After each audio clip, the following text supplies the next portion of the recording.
But the thing to note here is that these big tech companies are some of NVIDIA's biggest customers. And so if they start relying more heavily on their own in-house chips and less on NVIDIA's, then that could really be a huge blow to NVIDIA's bottom line.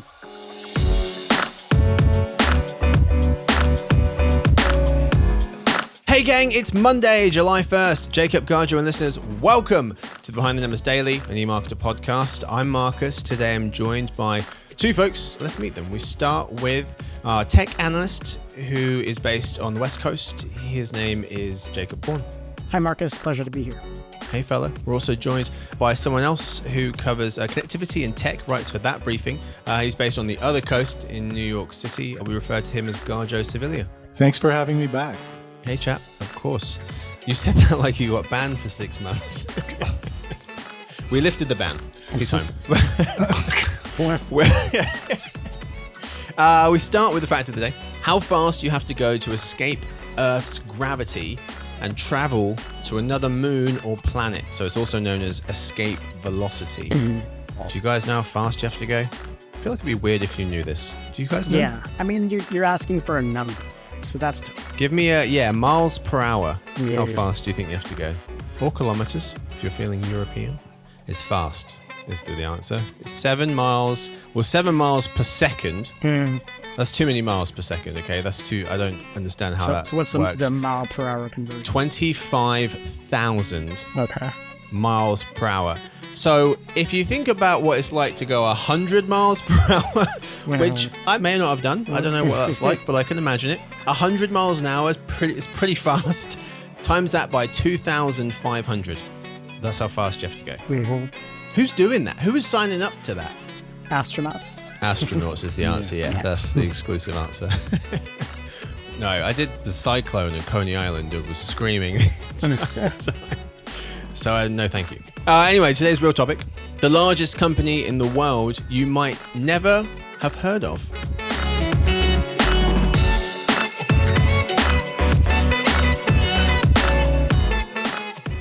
In today's episode, First in the Lead, we'll cover that very company we're talking about, largest company in the world, and why they are that, how they got there. And then we'll speak about whether Elon Musk and its AI company can compete with OpenAI for in other news. But we'll start, gents, with the lead. So a company you may not have heard of is worth $2 trillion more than Google or Amazon, wrote Wizzy Kim of Vox. That was in March of this year.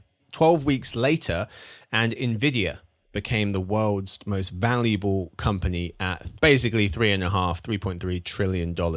That's 20 times more than what it was before the pandemic hit. Founded in 1993, the company started with a mission to improve computer graphics for gamers, and now they are the largest maker of AI chips and software. Garjo, I'll start with you. How did NVIDIA become the biggest company in the world? I think it was at the right place at the right time. It was focusing, on GPUs, right? Which were already a hot commodity, not just for gamers, but for mining crypto and, for very intensive computing tasks. And these are graphics processing units for folks who aren't familiar with the acronym. Right, GPUs. So for the most part, they're the only ones that do it at the kind of scale that can cater to, emerging industries like generative AI. So everyone else is way behind in terms of the capabilities as well as their roadmap. Just to add to it, I think in addition to the fact that their GPUs just happen to be really great for AI model training, NVIDIA also very strategically built this, it's called a CUDA software platform that's become an industry standard for AI model training. So if you're training AI models, you need to code in a certain way in order to optimize the hardware that you're using. And so that's really locked in a lot of AI developers globally into using NVIDIA's hardware versus the competitors. And it's really made it really hard for like companies like AMD and others to really break in. Yeah. Yeah, a huge part of this does seem to be, to Garjo, to what you were saying, at the very beginning. Good fortune. The Economist noting that GPUs do the computational heavy lifting needed to train and operate large AI models. But this isn't what they were designed for. The initials stand, as I mentioned, for graphics processing unit, because such chips were originally designed to process video game graphics. And it turned out that fortunately for NVIDIA, they could be repurposed for AI workloads as well. So regular computer chips process one thing at a time. GPUs can run thousands of versions of the same simple task at the same time. Good for gaming, also turns out good for AI. And they also benefited massively from the launch of ChatGPT, right? And the subsequent Gen AI boom. Since OpenAI launched ChatGPT 18 months ago, and folks saw what Gen AI could do, NVIDIA's stock price is up over 600%. So a lot of their rise is tied to the launch of ChatGPT. Right. And I think that ChatGPT and the AI models that built that, were possible by the advances that you have with AI hardware from NVIDIA. So it's kind of a mutual benefit there. Yeah. They now have a lock on the market. They control about 80%, according to some estimates. Some kind of varies from 70 to 90, but the one that kept popping up was they control 80% of the high-end AI chip market. And they make money in a whole bunch of different ways. So today, data center processors for analytics and AI have quickly become NVIDIA's largest source of revenue. There's a Visual Capitalist piece pointing this out. 80% of the money comes from data center processors for analytics and AI. So 80% there, and that surpassed the company's historically largest source of revenue, which is GPUs, graphic processing units, now 17% share. And then the final few percent is money from selling GPUs for 3D visualization, the automotive sector, driverless cars, things like that, and crypto mining as well, I think, as Gaja, as you mentioned. But Jens, this 80% lock on the market, I mean, who else is really in this game? Like, who are some of the competitors who might start to try and rival NVIDIA at some point? Amazon has actually started building processors for their AI servers, but these are super specific niche hardware that's designed to run on Amazon servers. Okay. It's not going to compete at the scale that NVIDIA can offer, right? Who else is in the mix? I think Jacob mentioned AMD.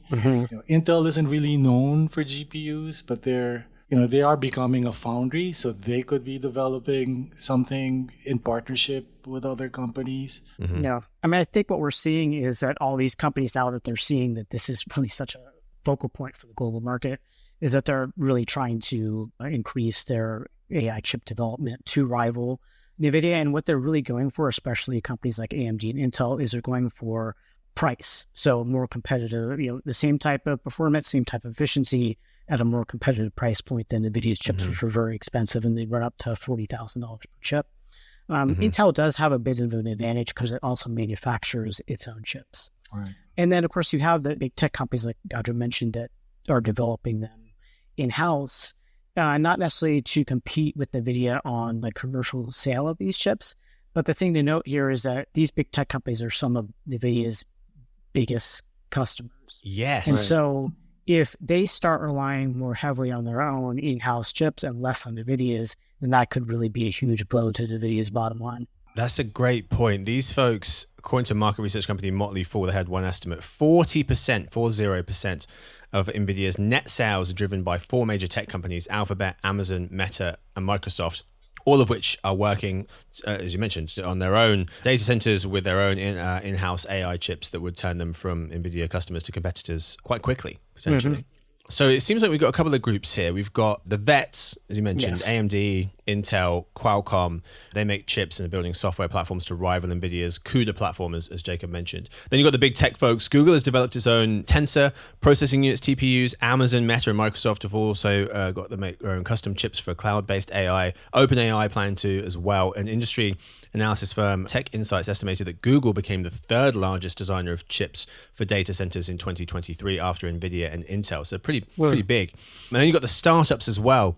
I can't pronounce most of these names, but Cerebras, Grok, MatX, Halo, Talas, Tenstorrent, Graphcore, a whole bunch of companies who are trying to get into this space. Jens, do you think there was one comment in an Economist article noting that these NVIDIA competitors, particularly the startups, might be positioning themselves as acquisition targets? Instead of trying to compete with NVIDIA, they might be looking to tech companies to say, buy us. Yeah, that does make sense, because it's going to take a lot of money for R&D and development, and years of product cycles to be able to compete with NVIDIA. So you can expect these smaller startups to maybe specialize in certain processes, certain units, and hope that they become attractive targets for acquisition. Mm-hmm. Yeah.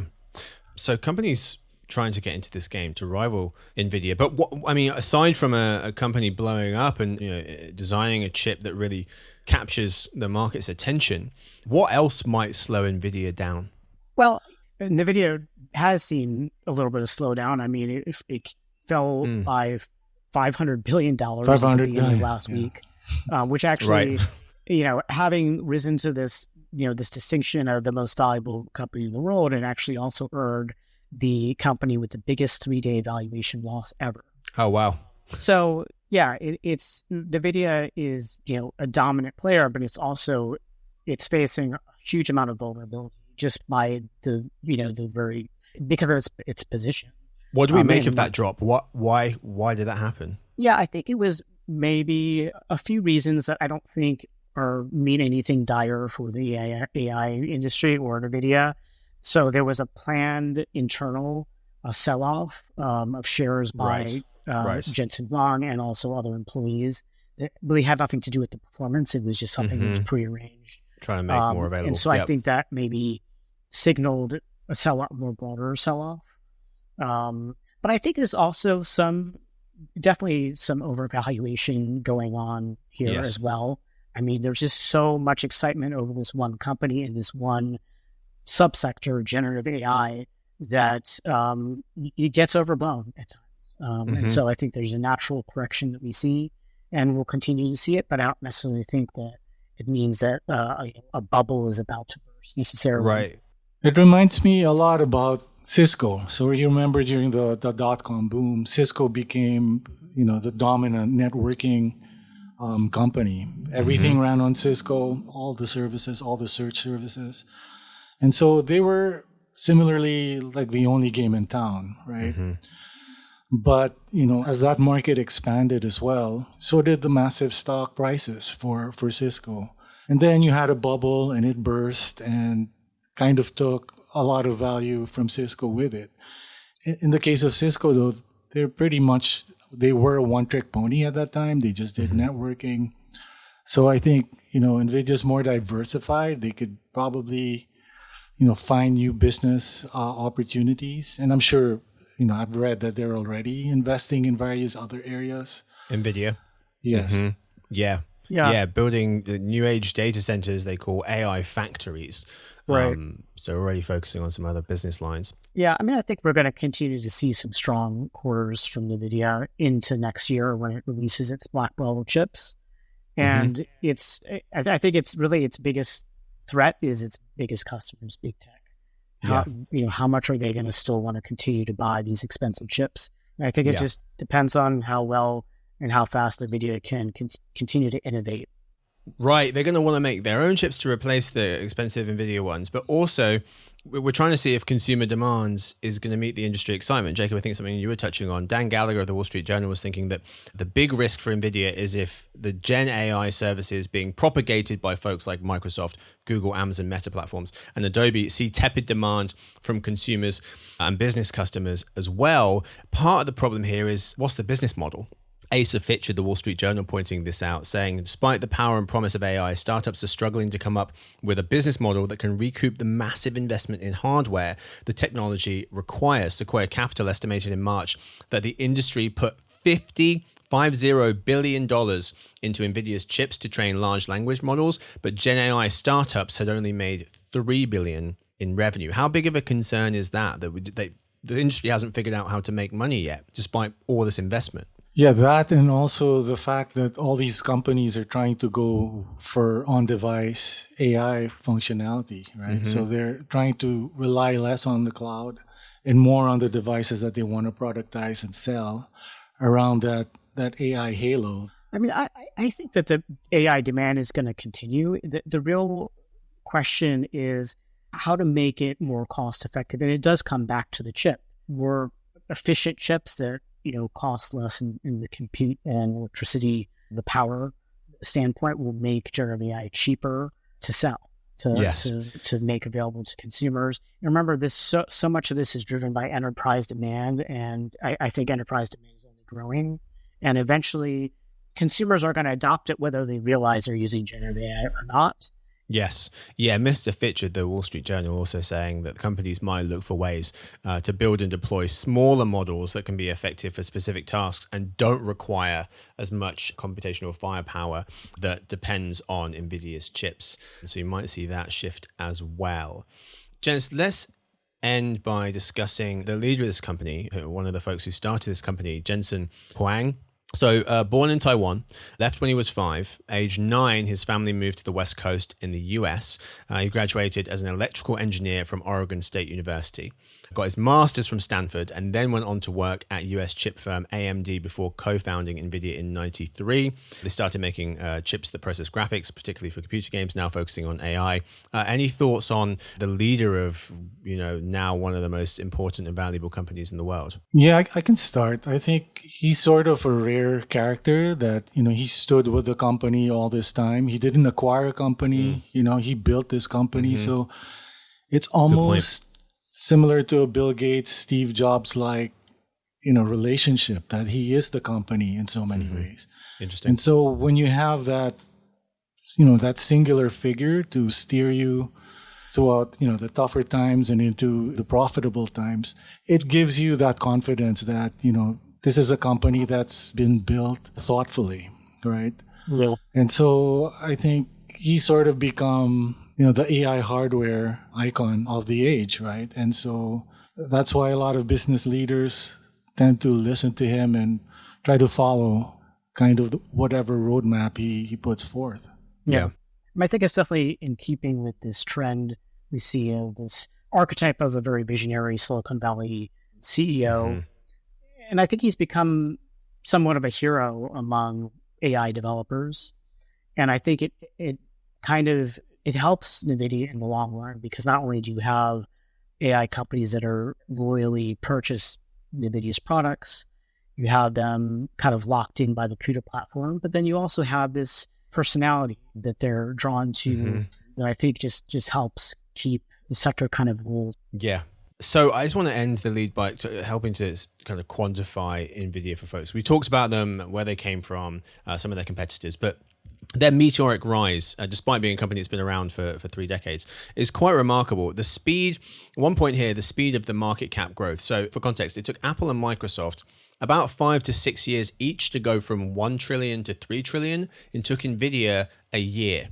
NVIDIA is worth more combined in terms of market cap, more combined than the 8 other leading chip companies. So Taiwan Semiconductor Manufacturing, ASML, Samsung Electronics, AMD, Qualcomm, Micron, Intel, and SK Hynix.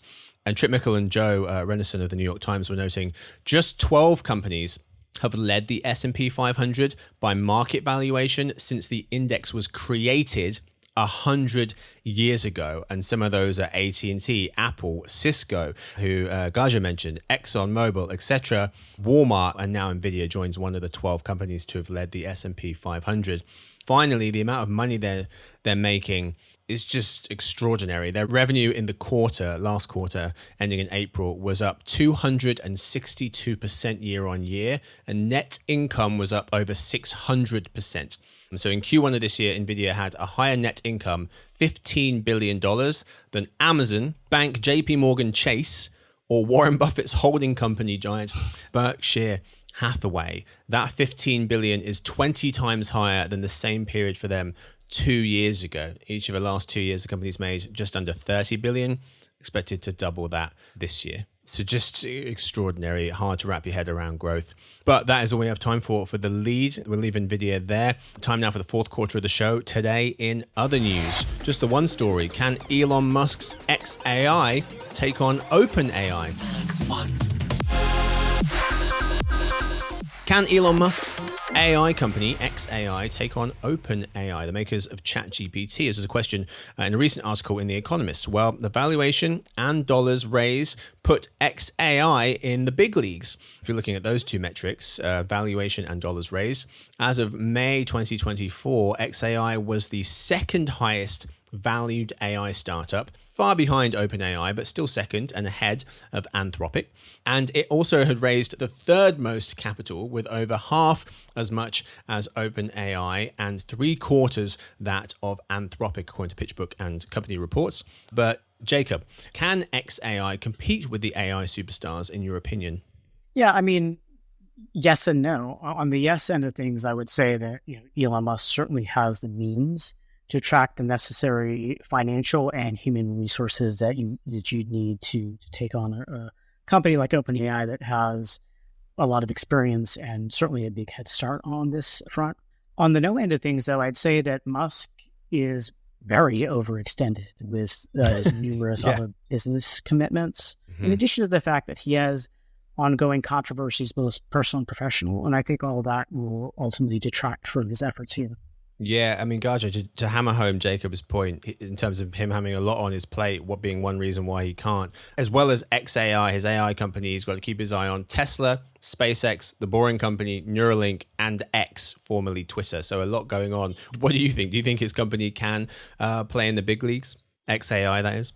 I think they have the funding, clearly, but they do not have the brain trust. And I think, OpenAI was started by data scientists, and they had a vision for how to get to responsible AGI, right?